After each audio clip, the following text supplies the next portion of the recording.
Прогонувани од својата матична земја, измачувани во минатото, рефлект на денешницата, ромите имаат најкраток век од европските народи, поради нивната сиромаштија, често пати владе и кај нив дискриминацијата и предрасудите. Ромите од секогаш стануваат лојални на својата матична држава, таму каде што живеат. Тие никогаш не војувале, нити сакаат да војуваат против некого. Ромите од секогаш биле миролюбив народ. Благодарение на плурализмот во ова општество, ромите стануваат од ден на ден све поуспешни и поуспешни, со тоа што го заземаат патот на успехот, спроведувајќи го преку образовниот процес. Тие денес во нашата држава, а и во другите европски држави, стануваат пратеници, стануваат министри, стануваат советници на кабинети, стануваат на високи и завидни позиции. Токму затоа и оваа емисија е посветена на високо образованите роми. Ние со оваа емисија сакаме да прикажеме на сите вас и да ви дадеме мотив да бидете и вие дел како овие високо образовани роми. Токму овие млади лица се пример и мотив за идните генерации, особено од ромската припадност. Токму тие ги фаќаме денеска во нашите емисии и ќе разговараме за нивната страна од животот од сосема друг агол. Ве покануваме да гледате емисијата Сторија на успешните роми. Често ги гледаме на улице како собирачи на отпади, чистачи на стакла, просјаци. Влегуваат секогаш во листата како најголеми баратели на социјална помош, меѓутоа не секогаш се добро услужени. Токму поради тоа, со донесувањето на демократскиот систем во нашата држава, поштовани гледачи, како што можете да забележите, има и доста роми кои што се со високо образование и на места каде што токму тие ги услужуваат овие луѓе. Таков еден гостин го имаме и денеска во нашата денешна емисија. Се работи за госпогица Сара Сейфула, магистер по социјални работи. Сара, добро ни дојдовте во емисијата, како се чувствувате пред се? Добро ве најдов, благодарам на поканата, се чувствувам добро, опуштано и секогаш позитивно во ваше друштво. Благодарам. Ете да започнеме од почетокот на вашиот живот, вашите зачетоци. Каде сте родени? Се сеќавате ли некои сегменти на вашето детство? Колку браќа, сестри имате? Нешто за вашиот татко, за вашата мајка? Родена сум во едно мало градче во Холандија. Како и многу други румски семејства, така и моето семејство во потрага по подобра иднина заминаа надвор од државата. Има добри можности да останат, меѓутоа поради некои традиционални вредности поврзано со семејството, моите родители одлучија да се вратат назад. Нешто по однос на кое и ден денеска имаме дилеми и разговори по однос на нивната донесена одлука. По однос на детството се сеќавам како на еден убав период од мојот живот, лесен, безгрижен, баш онакво детство какво што секој дете заслужува и би требало да има. Време кога не било толку важно она кое што било материјално, меѓутоа се гледало на некои други аспекти од животот. Имав среќа и можност да бидам дел од оние генерации кои што времето го поминувале надвор, пред целата оваа модерна технологија да го окупира целосно детскиот простор и животот на децата да стане виртуелен. Јас моето детство го поминував заедно со моите другари, другарчиња нели надвор, играјќи си жмурка, брканица, ластик и правејќи си торти од кал. Се сеќавате на тие моменти, сигурно ви беа пресреќни, ве правеа нешто.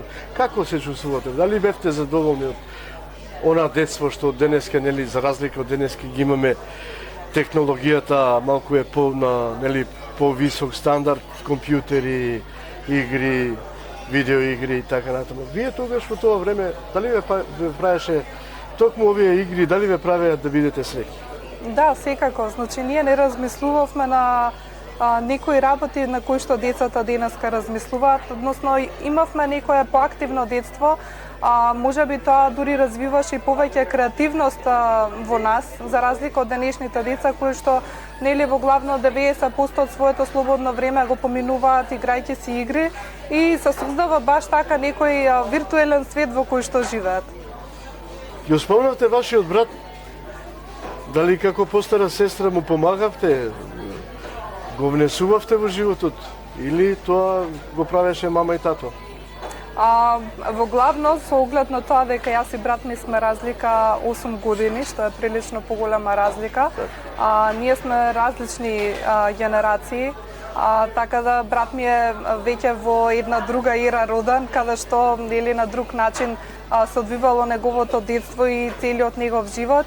Во сето тоа, значи да, сум се обидувала максимално нели да го насочам и јас заедно со моите родители максимално колку што сме можеле. Така. Имав можност да имам полесно да бидам вклучена во целиот образовен процес, бидејќи детството го поминав заедно со една моја братучетка со цел да почнеме заедно во училиште. Моите родители разговараа со училишниот менеджмент, ме тестира и започнав една година порано заедно со нејза, односно што нели сето тоа започнав беше баш полесно за мене, тоа ми улесни. Дополнително ми улесни фактот што мајка ми пред да почнеме да учиме разговараше со нас на македонски јазик, со цел нели да може да се надминат тие некои јазични бариери, така да почетокот во училиштето ми беше баш онака поедноставен, имав можност за разлика од многу други деца. Дома разговаравте македонски или разговаравте и ромски и македонски? Дома разговаравме со татко ми во главно секогаш на ромски со цел да не се изгуби нели јазикот. Меѓутоа со мајка ми, значи намерно и целно имаше ситуации кога разговаравме на македонски баш со цел да нели се надминат тие некои јазични бариери понатаму во училиште. Влеговте во прво одделение, средината каде што претпоставувам беше мултиетничка, бидејќи потекнувате од Стара Топана, од центарот на градот Скопје или срцето на градот Скопје, како што милуваат да кажат. Тука се сретнувате со другарчиња од сите националности. Како ве прифаќаат вас како ромка во таа средина? Да, моето училиште во времето нели кога јас учев е мултинационално, значи имаше дечиња од различни националности. Со оглед на тоа, ние некако не гледавме апсолутно никаква разлика помеѓу нас. Бевме уклопени, се дружевме. Навистина не гледавме никаква разлика. Сето тоа значи одеше онака лесно и безгрижно. И мислам да, во главно се дружевме сите. Се сеќавате ли на вашата прва учителка? Предпоставувам дека не ја заборавивте. Не ја заборавив, нејзиното име беше Анча. Се сеќавам на нејза дека беше баш онака висока или можеби мене така ми изгледаше бидејќи јас бев мала. Во тоа време нас научаа нели дека учителките треба да ги гледаме како наша втора мајка. Нејзиниот пристап исто така беше насочен спрема нас како нејзини нели дечиња, целиот клас и нашата перцепција за нејза беше баш како наша втора мајка. Дали имавте морална поддршка од учителката, да речем, или ви даваше некоја посебна сатисфакција за да можете нели да го совладате материјалот подобро или да имате подобар пристап кон образованието? Се сеќавате кој предмет во основното образование ви беше така привлечен, сакан? Во основното училиште омилен предмет ми беше македонски јазик. Причината за да ми биде тој предмет баш омилен беше професорката, односно нели одделенскиот наставник кој што воедно ни беше класен раководител. Таа поседуваше некоја онака баш посебна умешност за да го пренесе своето знаење на нас, а воедно да ја потикне во мене желбата да сакам нели во однос на читањето. Заедно со нејза посетувавме сајмина книга и дури и до ден денеска во мене остана таа желба по однос на читањето. Имам еден куп книги дома и се уште не пропуштам ниту еден сајм на книга. ретко која ромка во ваши години или од постарите генерации ги сака многу книгите, мора тоа да го признаеме, сакали или не. Меѓутоа, ете, повод вие да им кажете на сите ваши пријатели, колешки, пријателки, па и на нас постарите да не насочувате кон книгата малку подобро, за да може, нели, да знаеме дека книгата е само успехот кон подобар живот. Така. Продолжуваме понатаму, завршувате четврто одделение, се разбира, после тоа влегувате во она, ајде да не кажам малку по-така одважни години од 5 до 8, кога тука треба да се представите малку подобро пред професорите, пред наставниците, па и пред другарчињата дека сте добар ученик, лош ученик. Каква бевте вие? Јас во тој период бев скроз одлична. Одев на сите надпревари кои што беа организирани од училиштето. Учествував на сите во наставни активности, секции, слично. Учествував, бев дел исто така и од училишниот хор. Одевме на надпревари, освојувавме награди. Така да бев добро вклопена, значи, во целиот тој процес. Се сеќавате ли во кои секции членувавте тогаш во тоа време? Сите кои што ги имаше, значи подносна имаше, значи од англиски имаше, не знам, математика имаше за повеќе работа. Како успевавте со, нели, да и со образованието и со ајде во секциите да бидете активни? Имавте ли многу време за тоа? Сето тоа беше интересно, сето тоа беше забавно, го гледавме како дружење. После часовите останувавме на тие во наставни активности кои што ги имавме, така да не ни изгледаше нешто многу тешко или различно. Завршувате основно образование, се вклопувате во средното образование. Се надевам дека пред да се запишете во средното образование имавте консултација со вашите родители, каде и зошто токму во тоа средно образование да се запишете? Средно образование завршив во Средното медицинско училиште Панчо Караѓозов во одсекот на медицински сестри. Изборот токму на тој смер и тоа училиште не беше првенствено мој. Во тој период, искрено, јас многу не знаев каде сакам да се насочам, меѓутоа, со оглед на тоа што дел од девојчињата со кои што се дружевме се запиша на тоа училиште, а воедно, нели, по насока на моите родители, како добро училиште, во смисла подобро е некое стручно училиште за разлика од општа гимназија, се запишав во тоа училиште. Панче Караѓозов важеше за училиште и се уште важи за еден од, можам да кажам, елитните средни образование. Така. Имаше ли во тоа време многу роми, ромчиња кои што беа, нели, со тебе во тоа време? Во мојот клас бевме тројца роми. Веднаш само што се запиша во средно образование, за разлика од периодот на основно училиште, кој што ми бил во моето сеќавање како еден лесен, безгрижен период, исполнет со дружења и учење паралелно. Средното образование на некој начин за мене представуваше некој премин кон нешто посериозно, некоја подготовка за повозрастниот живот и за животот воопшто понатаму. Тука прв пат ја забележав разликата во однос на тоа да се почувствувам поразлична за тоа, самото тоа што сум ромка. Веднаш некако ми беше приметливо, значи прво јас во основно имав мултиетничко одделение, каде што имаше присуство на сите различни националности, додека нели во средното веќе во класот бевме само тројца роми и сите останати беа македонци. Беше ли своја тогаш во тоа време?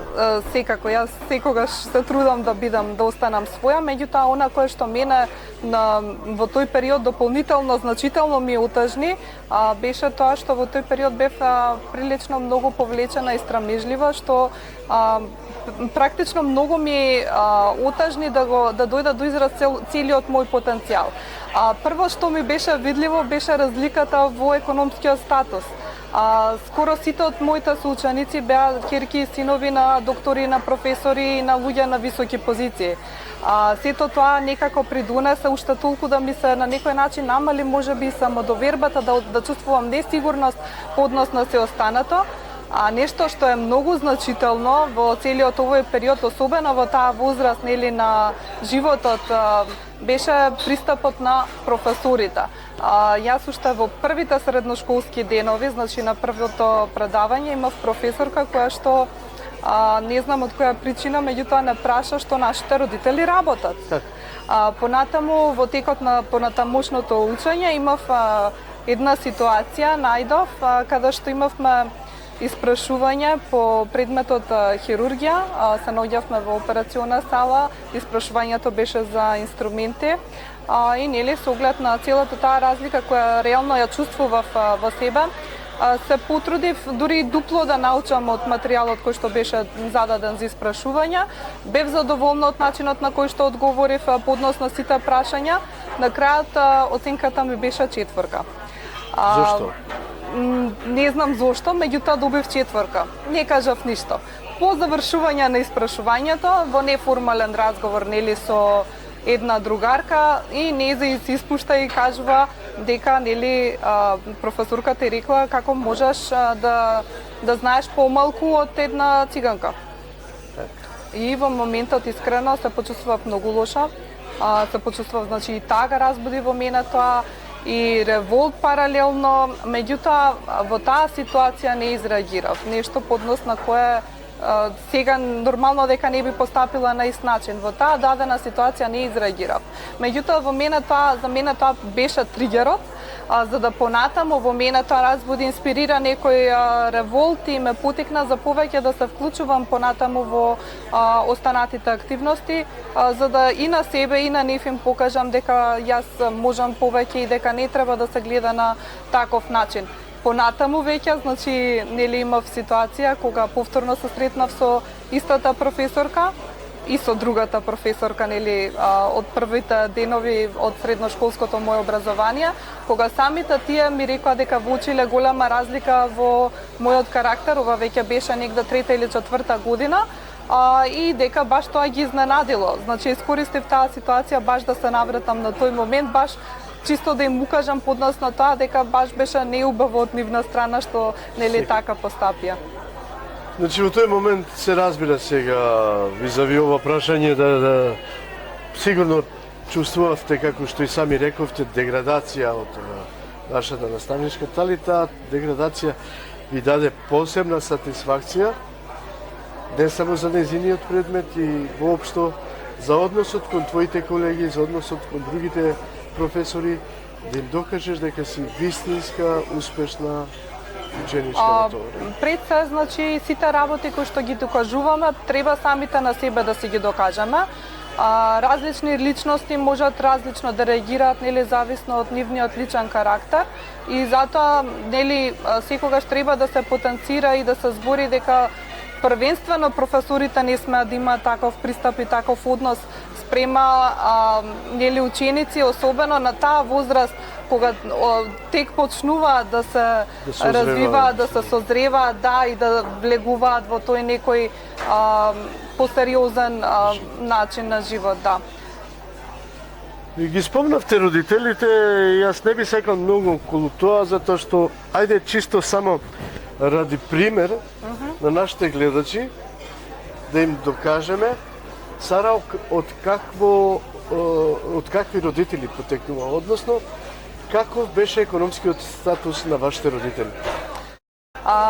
Моите родители, значи, се со некој среден статус, просечно, нели, ромско семејство, каде што во главно татко ми, нели, е оној кој што придонесуваше. Мајка ми еден период беше вработена, потоа подолг период, нели, беше дома. Татко ми е шнајдер, меѓутоа во текот на целото моје образование тие беа постојано оние кои што ми беа главна поддршка, оние кои што постојано ме насочува, ме усмерува. Тие се како едно големо джиновско светло кое што постојано ми го осветлува патот и кое што постојано ме усмерува во правата насока. Ете само еден пример за нашите гледачи дека и покрај тоа што, нели, нашиот ромски економски статус, поштовани гледачи, може да биде тежок, но доказ за ова се овие луѓе што јас денес ги имам во емисијата, дека нели образованието е моќ и дека образованието е само успешна лулка за подобар живот на секој еден човек во животот. Така е и со нашата денешна гостинка. Сара, знам дека најмногу поддршка имавте од вашиот татко, колку што можам да знам. Од двајцата мои родители. Од вашите двајца родители. Вашиот брат сега е? Брат ми е сега магистар по фармација, моментално вработен е во аптеката во Земја. Вршуваш средно образование во медицинското училиште Панче Караѓозов. Се стекнуваш со многу пријатели и пријателки кои претпоставувам дека и денеска тоа пријателство останува кај вас. Дали се сеќавате некои од тогашните средношколски пријатели и пријателки? Како од средната, така и од основната, значи сум имала лица со кои што сум се дружела и со кои што до ден денеска се дружам и сум во контакт со кои се слушаме и контактираме и се гледаме понатаму. Завршувате со средно образование, се насочувате во високото образование. Дали ви беше тешко да се одлучите каде ќе се запишете во високото образование? Во високото образование веќе беше мој личен избор. Не ми беше многу тешко да одлучам. Самата моја припадност на една од најмаргинализираните етнички заедници во општеството, воедно и некои мои лични вредности како емпатија и воедно желбата да бидам гласот на оние кои што се обесправени, да постигнат социјална правда и воедно да постигнат еден начин на поквалитетен живот, беше мотивацијата за да јас го изберам смерот социјална работа и политика. Влегувате во факултет, друга средина, други луѓе кои што доаѓаат од сите градови од нашата земја. Вие сте ромка. Како се чувствувавте во факултетот? За разлика од средното образование, каде што за мене тоа некако беше онака повпечатливо, значи таа некоја разлика, во периодот на факултет, веќе кога бев, јас буквално чувствував гордост во мојот ромски идентитет. Никогаш не почувствував потреба да не се декларирам како ромка и слично.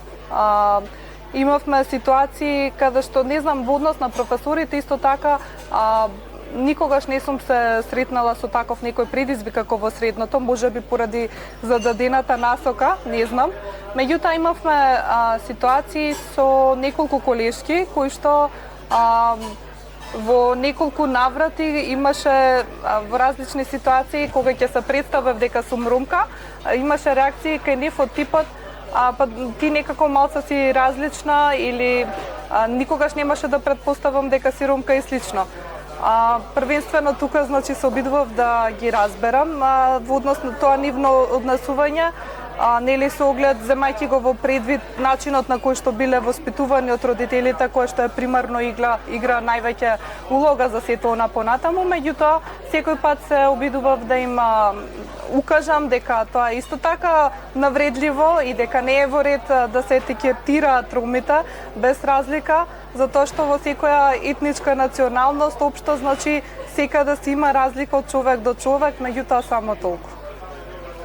Дали си се обидела, на некој начин, веќе кога го спомна тоа, да им укажеш дека тие се социјални работници, тие ќе се сретнат во животот токму со ова проблема? Беше некаде во прва година, значи тоа беше периодот кога веќе се запознававме, нели, и па зошто така се презиваш или нели нешто ако требаше да се презентира, нешто да се збори, на пример во однос на националност, во такви некои ситуации беше тоа.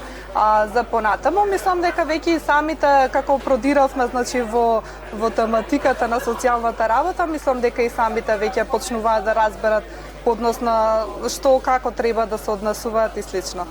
Чувствуваше ли повреда во твоето его додека нели вашите пријателки, колешки, студенти така ги гледаа ромите?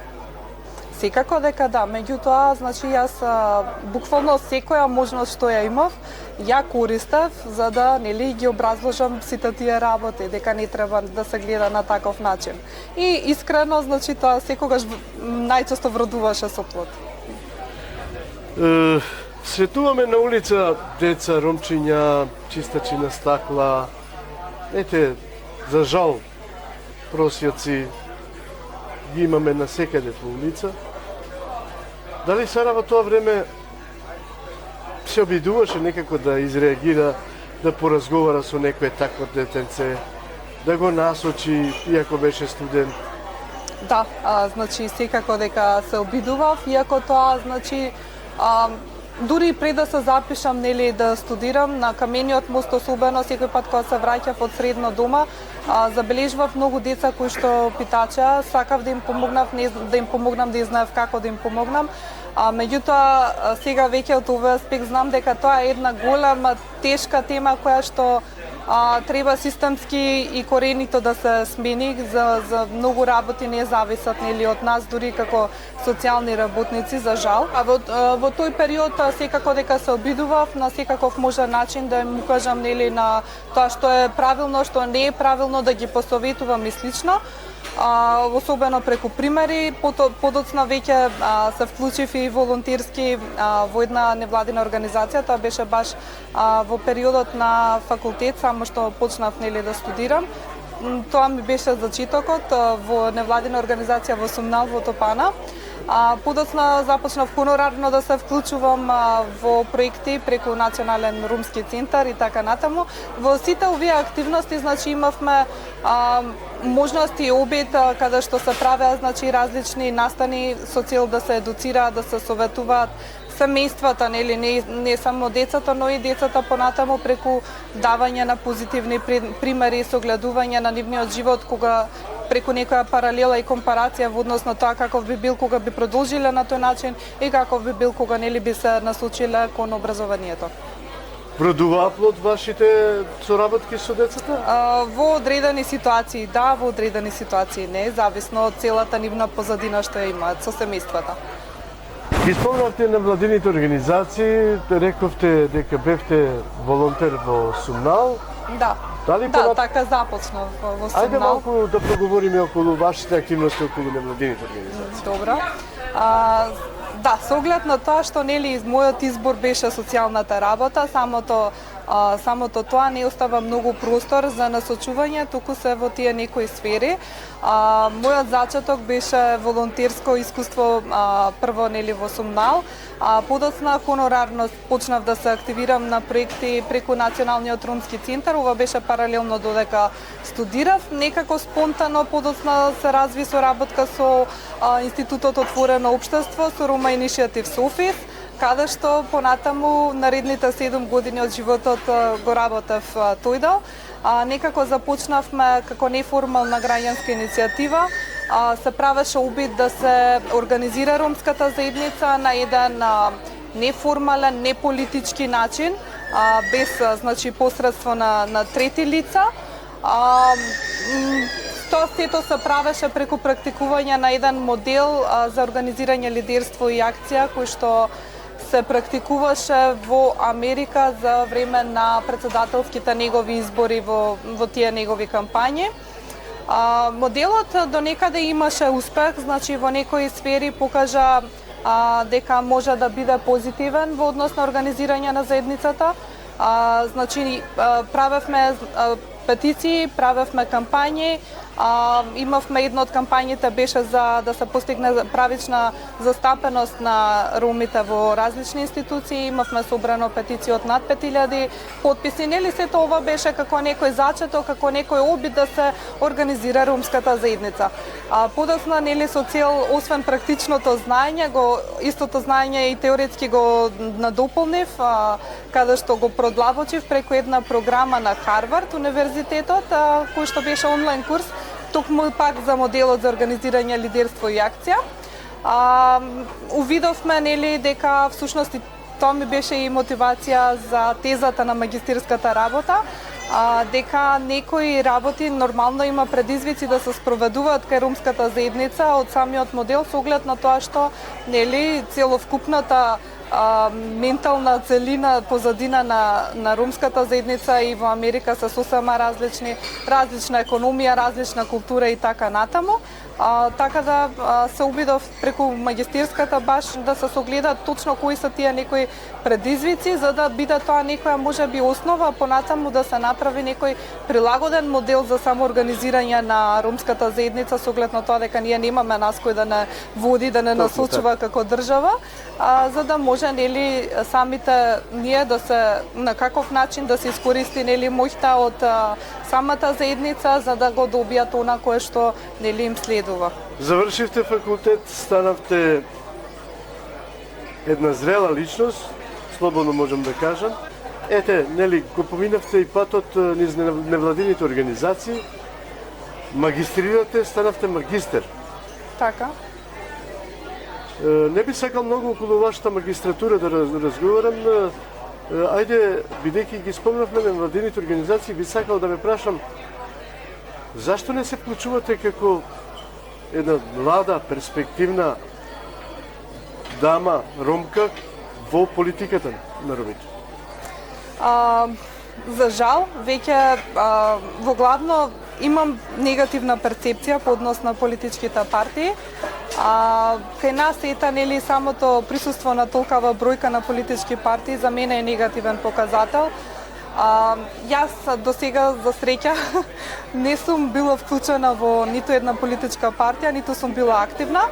Меѓутоа сметам дека политичката партија и понатаму е најнеопходен предуслов преку која што може да се застапува нели интересот на заедницата. Не ја исклучувам можноста во иднина некогаш доколку се формира таква некоја партија која што би покажала различност од сите останати од нели она што веќе постои на теренот, во смисла да биде транспарентна, да има интегритет и навистина да го представува колективниот интерес на ромите, да го зима во предвид мислењето, значи не ја исклучувам можноста дека би сакала да го дадам мојот допринос во таква некоја партија. Меѓутоа, за сега, навистина, не сум видела дека постои таква. Ви подадува ли рака некој од политичките партии роми? Да. Сите. Вие така со вашето мислење, тоа што го имате изградено, се уште не можете да се одлучите? Не, дека не можам да се одлучам. Јас сметам дека во досегашните политички партии не сум видела, значи соодветна за да јас се приклучам кон таа одредена политичка партија. Инаку имав можност да се приклучам од сите партии кои што постојат. Се надевам дека во иднина некогаш сето ова што го кажувате ќе се промени и ќе делувате и вие како член на некоја политичка партија, па уште повеќе ќе придонесете за ромите. Па добро, мислам дека не мора сите, нели не се пронаоѓаат сите да делуваат само преку политичка партија конкретно. Сметам дека нели како ромска заедница треба да бидеме застапени во сите различни сегменти, некој се гледа повеќе во политичка партија, некој се гледа, не знам, во други различни сфери, меѓутоа во главно мојата цел, односно она кое што јас би сакала ние како ромска заедница да го постигнеме, буквално да не има секаде, значи да бидеме застапени во секоја сфера. Секако, знаете зошто го кажав ова? Затоа што приметувам токму овие што се високо образовани роми, некако како да сакаат многу повеќе да работат по невладините организации отколку да работат во нели политиката на ромите. Така? Да продолжиме понатаму. Сара, вие сте, како што и сами рековте, магистер по социјални работи. Дали вашето работно место е потполно задоволнително сега каде што работите? Како мислите дали е задоволно? Во однос на вашата функција, на вашето звање? Па не, кај нас, например, магистратурата не се рачуна. И нели многу игра улога на кој начин ќе се вработиш, во смисла дали као без искуство или со искуство и слично. Имав можност јас да бидам и унапредена во текот на моето работење, што беше некоја нели околност, среќна околност за мене. Меѓутоа не сите ја имаат, тоа зависи, знаеме веќе за жал во денешното како функционира денешниот систем и со оглед на тоа што не сум вклучена во политичка партија, јас сум среќна што имам можност сепак да го работам она кое што е моја професија и она кое што јас навистина го сакам и уживам во тоа што го правам. Сега за жал, пак како што наведов и претходно, работите во нашиот систем се поставени така како што се поставени и не функционира се онака како што можеби би требало да функционира, меѓутоа во зададени услови и можности, значи јас сум задоволна нели што сепак работам на своја професија.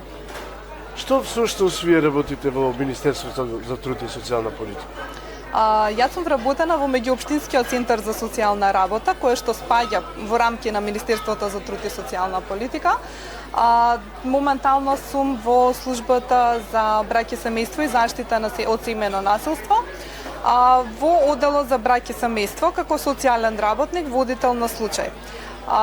Сега во однос на активностите кои што ги работиме се повеќе, значи во главно се однесуваат на давање мислење и извештај до судот за ситуации кога имаме развод на брак, без разлика дали е по тужба или е спогодбено. Кога е спогодбено, тоа значи дека двајцата партнери имаат веќе донесени ставови по однос на тоа дали сакаат бракот да го зачуваат или не и кај кого ќе бидат доверени децата кои што ги имаат во бракот. Ако е по тужба, обично станува збор за различни спротивставени ставови од страна на брачните партнери. Тука се спроведува нели поцелосна постапка каде што целта на центарот, улогата на центарот е да разговара со лицата, да проба да ја зачува брачната заедница доколку постои можност за тоа, доколку не постои можност да се даде мислење по однос на тоа кај кој од родителите треба да се довери детето. Се постапува значи исто така и во ситуации каде што по однос на разведени или разделени родители, оној родител кој што не живее со детето не може да одлучат нели заеднички со партнерот на кој начин да се одвиваат средбите. Тоа се регулира исто така преку центарот, преку спогодба или решение, зависно нели од ситуацијата. Се постапува значи по однос на ситуации со киднапирање по Хашка конвенција. Тоа значи кога на пример еден од родителите заминува на престој во странство подолго 3 месеци. Во центарот исто така се издаваат потврди за, да речеме, лица разведени кои што сакаат да извадат патна исправа на детето, а немаат согласност од партнерот и така натаму. Во секој случај има уште безброј други постапки кои што ги правиме. Во главно секој ден на работа е динамичен, стресен, различен и успехот од сето тоа е што, например, иако работата навистина одговорна, мора да имаме секое мало постигнување навистина за мене значајно лично, затоа што мора да имаме многу разбирање за лицата кои што доаѓаат кај нас за разговор. Обично секогаш се трудам навистина да ги сослушувам странките и да имам разбирање дека за нив тоа е кризен период во кој што они се наоѓаат можеби по прв пат во својот живот и дека сега се во таква некоја тензична ситуација. И сепак, ако забележам кај нив и најмал потенцијал дека има можност да се зачува брачната заедница, секако, особено ако они имаат желба да се зачува брачната заедница, имаме исто така ресурс како советувалиште, кое што јас често го користам како можност, во кое што се упатуваат странките на подолготраен третман, нели на повеќе разговори со цел да може да се зачува таа брачна заедница. Исполнавте насилството. Добро. Има ли висок процент на роми кои што нели припаѓаат токму на оваа точка? За жал има. За жал има. Се повеќе се зголемува стапката исто така и на разводи, во главно на водбрачни доверувања кога станува збор за ромската заедница кои што доаѓаат кај нас. Јас во одделот за семејно насилство не сум активно вклучена, меѓутоа да, знам дека има и тоа се само мал број кои што пријавуваат, а бројката на оние жени кои што не пријавуваат семејно насилство е многу поголема. Тоа е една навистина тешка тема, затоа што многу од жените кои што се ромки всушност и не го препознаваат семејното насилство како облик на насилство, Обично, значи, има многу ромки кои што семејното насилство не го гледат како семејно насилство, туку буквално имав личност со која што работев, нели ромка, која што ми кажа дека ако супругот не ја сака, тоа значи дека ако не ја тепа, значи дека не ја сака. Така да, значи, треба уште многу да се работи на развивање на таа свест, односно тоа дека не треба да се трпи насилство, не треба да се прифаќа апсолутно нито еден облик на насилство и да се препознае обликот дека тоа станува збор, значи, за насилство. Не сакам да навлезам многу подлабоко, меѓутоа, нели, еве, се наметнува и прашањето дали можеби сето ова се должи на раните бракови што ги склопуваат ромите? Секако дека да. Значи, тоа е еден круг каде што се поврзано, значи последователно се надоврзуваат проблем по проблем. Обично, нели, оние кои што стапуваат во рани бракови, понатаму се соочуваат со безброј други проблеми од различни аспекти. Еден аспект е само семејното насилство. Не завршуваат образование, стануваат автоматски зависни од партнерот и понатаму дури и да сакаат, нели, да излезат, не знаат како да излезат од целата таа средина. За среќа, сепак морам да кажам дека таа стапка на рани бракови нели се намалува и напротив се зголемува степенот на образовани кај ромската националност. Секако тоа е нешто што може, нели, малку да не радува, нели. Барем знаеме дека ако ништо друго започнува некако ренесансата на образованието на помладите луѓе. Ја би рекла дека веќе имаме доволно образован кадар и дека таа бројка на вистина постојано се зголемува, меѓутоа она на кое што сега веќе треба да се посвети малку повеќе внимание, тоа е во однос на делот за вработување, затоа што да, имаме голема бројка веќе на образовани млади лица, меѓутоа проблемот веќе настанува кога тие ќе завршат образование и што понатаму. Значи веќе мора да се изнајде начин за во однос на вработување на овие лица, а паралелно само да се зголемува бројката на образовани. Секако, јас мислам доколку се зголеми бројката на вработување, тоа ќе значи, нели, и олеснителна околност на општеството во овој систем. Да. И секако дека ќе ги има многу помалку и на улица просијаците, чистачите на стакло и така натаму. Сара, јас на вистина тука не би уште повеќе продолжил, би направиле една мала пауза, па повторно ќе се вратиме во студиото. Во ред.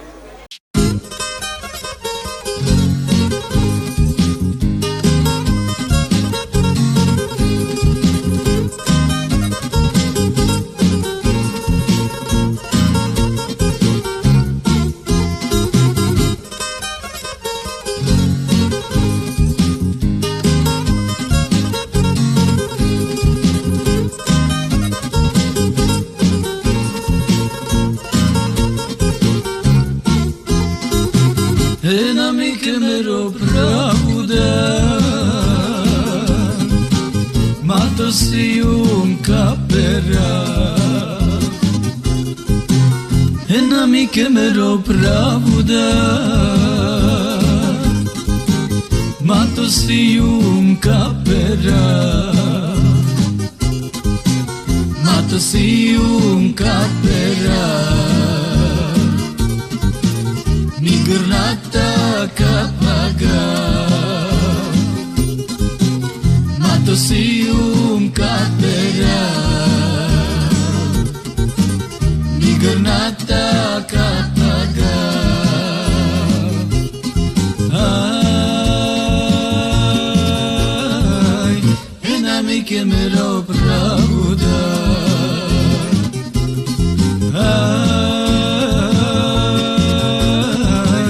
Enamiche mero pravda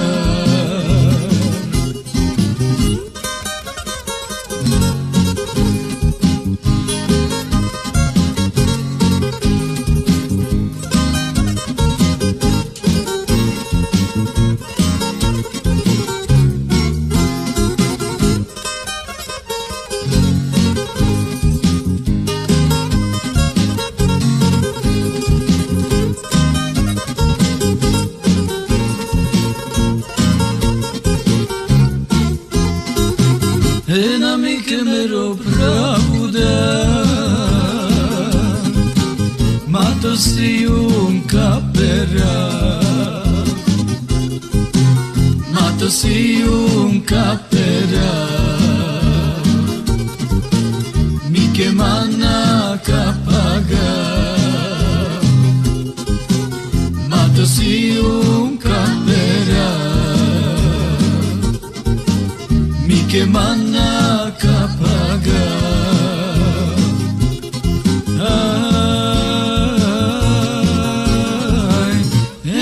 Que me lo pravuda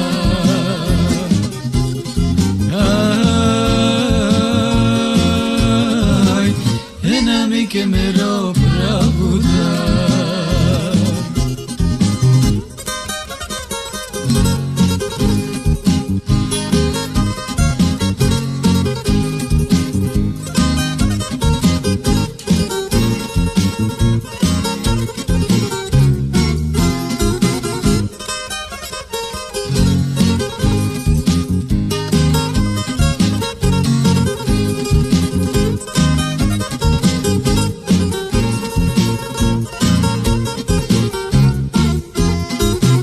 Enami que me lo pravuda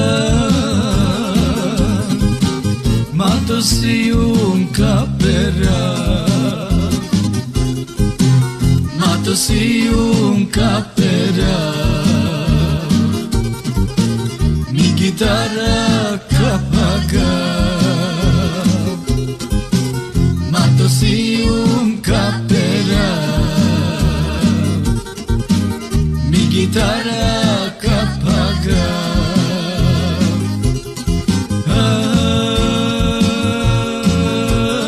Ay, enami que me lo pravuda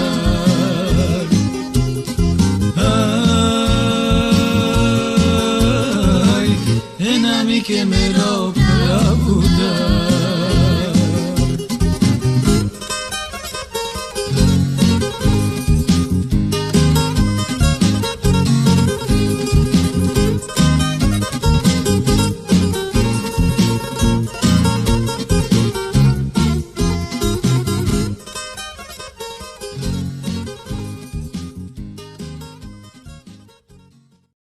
Поштовани гледачи, се враќаме повторно во студиото. Наш денешен гостин е магистер Сара Сейфулла. Сара, дали си задоволна од она што го работиш во твојата работа?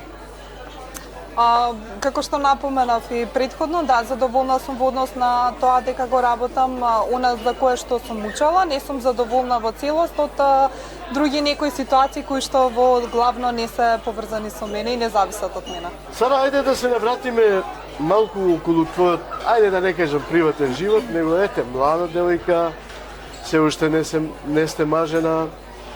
Дали мама и тато дома те учат како да усисиваш, да переш шалишта, како да сготвиш некоја храна?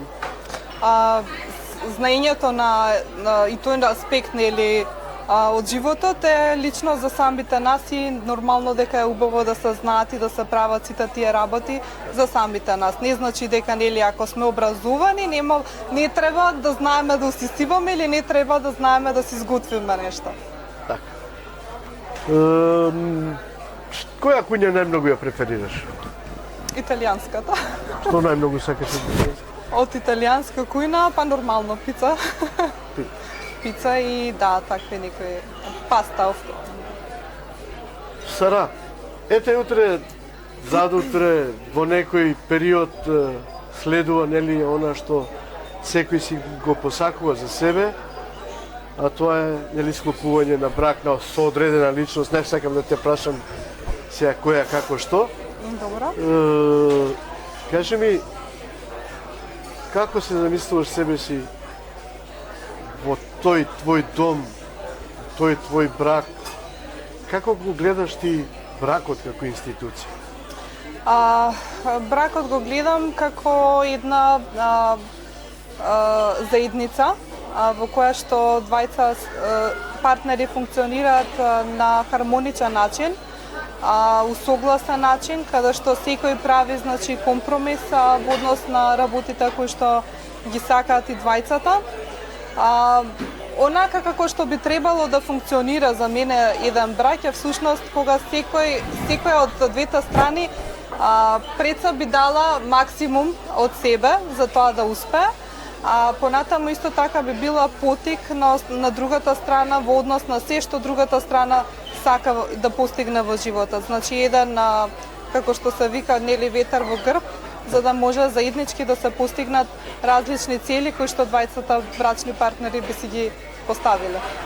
Дали преферирате високо образован партнер или не е тоа толку битно во животот? За мене не е толку битно, меѓутоа секако дека игра улога, не можеме да кажеме дека нема никаква значајност. За мене тоа не е приоритет, приоритетот значи пред се карактерот, меѓутоа се останато си влие. Доколку ете, нели во иднина вашиот партнер дома сака да ви помогне околу садовите? Треба да помага. Во Треба секој или не? случај треба, да. Колку што се значи домашните обврски задача на жената, толку се во главно задача и на нели мажот, затоа што сите тие работи се за двајцата взаемно, не се само за едниот од нив. Така, значи да знаат момците, ете, случајно ако нешто им текнува на Сара, да знаат кои предиспозиции ги има Сара. Сара, јас навистина не знам што би друго да ве прашам, доколку има нешто што не успеав да ве прашам. А мислите да го кажете во оваа емисија? Емисијата е од слободен карактер, слободно можете да кажете. Супер, да, во текот на целата емисија се чувствував навистина опуштено, баш беше онака пријатен разговор, иако нели се обидувавме да разговараме и на теми кои што може, ако се започна да се разговараат тешки теми, деликатни, во однос на кои може да се збори многу долго време и повторно да не се изнајде решение. Меѓутоа, она кое што би го кажала, значи на сите останати е дека доколку нешто си постават за цел, да бидат истрајни да ја постигнат таа цел, нели за било што и да станува збор, прво самите да се определат што за нив е она кое што е важно во нивниот живот, да бидат истрајни, да бидат посветени на тоа што сакаат да си го постигнат и да се обидат сите можни други дистракции да ги тргнат, да не се откажуваат кога ќе имаат предизвици, нели при постигнувањето на својата цел, баш напротив да учат од сето тоа, да извлекуваат поуки, да ги прифаќаат ризиците во животот и нели во целиот тој процес да не заборават да уживаат и да се забавуваат. Сара, мене ми беше навистина големо задоволство и чест И мене исто да така. те имам како гостинка во оваа емисија. Се надевам дека нели и понатаму во нашите емисии ќе бидеш поканета и сигурно ќе ја прифатиш нашата покана, затоа што мислиме дека си дел од оваа општество и дека можеш како нели магистер по социјални работи, ако ништо друго, да им помогнеш на својата нација. Секако ви благодарам уште еднаш на поканата, ми беше чест и задоволство да бидам дел од вашата емисија и за се што и да треба, нели поврзано со мојата заедница, јас сум секогаш тука. Благодарам. Почитувани гледачи, како што самите забележавте во текот на разговорот, не се откажувајте од она ако некој ве навреди, ве притисне, ве стигматизира. Напротив, тоа нека ви биде потик. Тука ја завршуваме емисијата со нашата денешна гостинка, госпогица Сара, магистер по социјални работи.